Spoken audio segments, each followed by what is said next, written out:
सारे भ्रम आज आपके टूटेंगे। जब तक सपने देखोगे ही नहीं तो वह पूरे कैसे होंगे।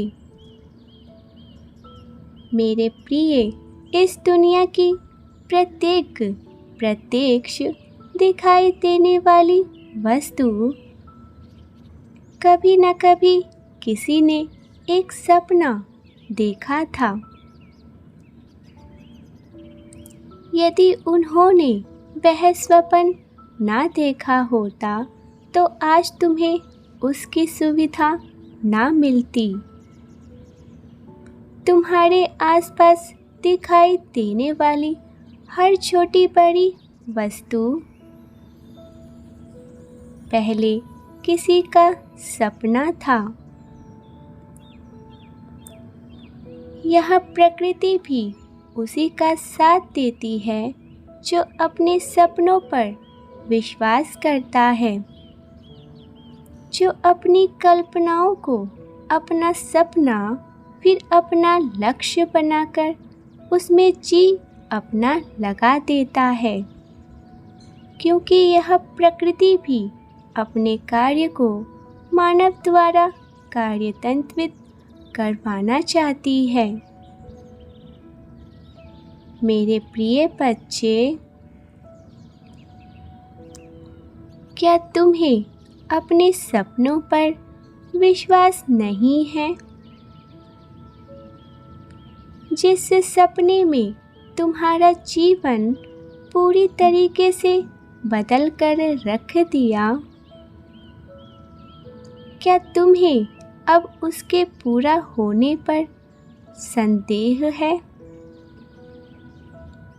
तो मेरी यह चिट्ठी तुम्हारे आँखों के समक्ष आना कोई संयोग नहीं है, यह तुम्हारे लिए भेजी गई है। इसे अपने नेत्रों से होते हुए अपने हृदय में उतर जाने दो। मैं देख रहा हूँ तुम फिर से एक बार भ्रमित हो रहे हो कि मुझे किस दिशा में जाना चाहिए।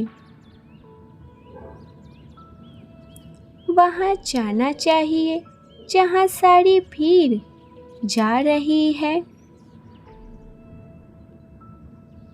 या उस दिशा में जहाँ तुम्हें शीघ्र ही आर्थिक उन्नति मिल सकती है, या तो फिर उस दिशा में जिसका चुनाव तुमने तब किया जब तुम्हें उस रास्ते की पहचान भी नहीं थी।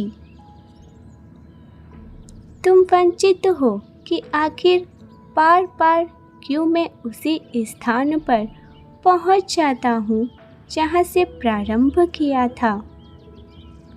अपनों की आवाज़ को सुनो या सपनों की? अर्थ के विषय में सोचो या धर्म के?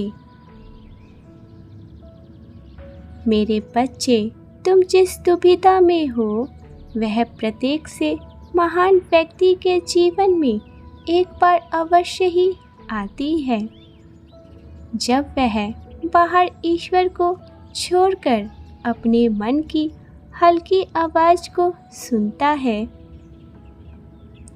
और वही वह पल होता है जो उसे इतिहास के पन्नों पर अंकित करने के लिए तैयार कर देता है। सोचो, यदि किसी ने दूर स्थान से लोगों से बात करने का एक ऐसा यंत्र जिसमें तार ना हो, इसके विषय में ना सोचा होता, तो आज क्या तुम्हारे हाथ में यह मोबाइल फ़ोन जैसा यंत्र होता? क्या तुम हवाई जहाज में बैठकर उड़ान भर पाते?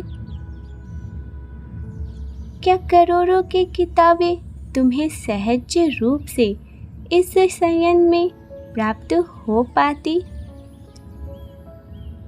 मेरे प्रिय, यह सब करने वाले तुम्हारे जैसे ही मानव ही थे जिन्होंने अपने सपनों को चुना है, जिन्होंने भीड़ की तड़पाना चाहकर अपना मार्ग स्वयं बनाया। प्लीज़ परमात्मा का मार्गदर्शन सबसे पहले आप तक पहुँचे, इसीलिए आरती पाठक चैनल को तुरंत सब्सक्राइब कर लें, क्योंकि यह चैनल आपको सही दिशा और सही चीज़ों की तरफ ही ले जाता है, इसीलिए सब्सक्राइब। अब निर्णय तुम्हें लेना है। करोड़ों की भीड़ में तुम्हें गुम हो जाना है, या जिस मार्ग को ईश्वर ने तुम्हारे लिए बनाया है, जिस पर जाने अनजाने तुम बीते 3 वर्ष से चलने लगे हो,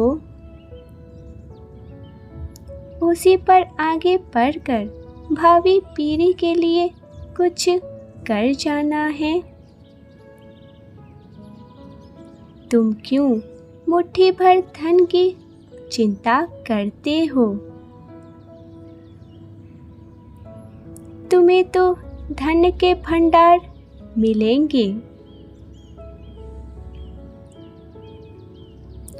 आज कितना है यह मत सोचो,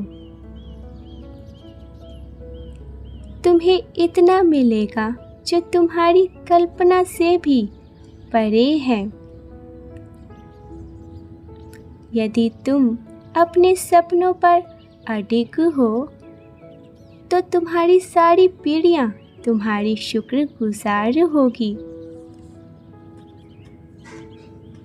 मेरे बच्चे, तुम असाधारण प्रतिभा के धनी हो। स्वयं पर विश्वास करो, संपूर्ण सृष्टि तुम्हें यह कार्य करवाना चाहती है। यदि तुम्हें चुना गया है, इसका अर्थ है तुम इसे करने के योग्य हो। यदि आज तुम अपने सपनों को छोड़कर दूसरा मार्ग चयन कर लेते हो, तो यह अवसर प्रकृति किसी और को दे देगी, क्योंकि उसके पास करोड़ों लोग कतार में पहले से ही खड़े हैं। पर तुम जीवन भर पछताना करते रह जाओगे कि आखिर मैंने उस समय गलत निर्णय कैसे ले लिया। मेरे बच्चे, अब मुझे उत्तर दो, क्या तुम्हें अपने हृदय में उठ रही सुंदर तरंगे महसूस हो रही है? क्या अपने सपने के विषय में सोचते हुए तुम उत्सुकता से भर उठते हो?